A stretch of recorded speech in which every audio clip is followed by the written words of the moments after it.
Misal üçün, qadında aylıq adət xəstəliyi bitib, amma qanın kəsilməməsi, daimi qan axması. Və ya daimi deyir, uşaq hamilə qalır, uşaq düşür. Və ya da misal üçün, qadın hamilə deyir, amma deyir ki, rəhim şişib, qarın şişib.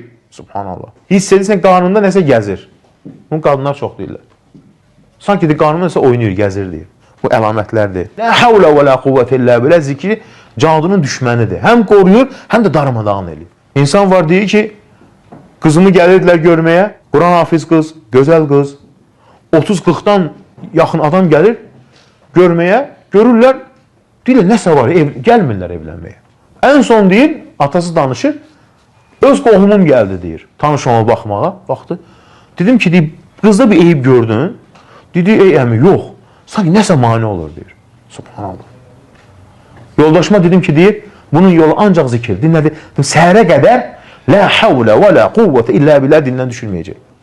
Gecənin yarısını mən, yarısını sən. Ancaq Allaha sığınmaq. Nə deməkdir? Lə həvlə və lə quvvətə illə billə. Yəni, Allahım, acizəm.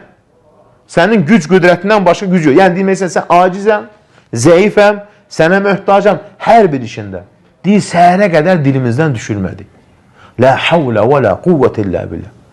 Səhərə yaxın deyir, kişi danışır, yuxu gördüm ki, filan ağacın dibində bastırıblar. Həmən ağacın dibində yeb seyri tapdıq.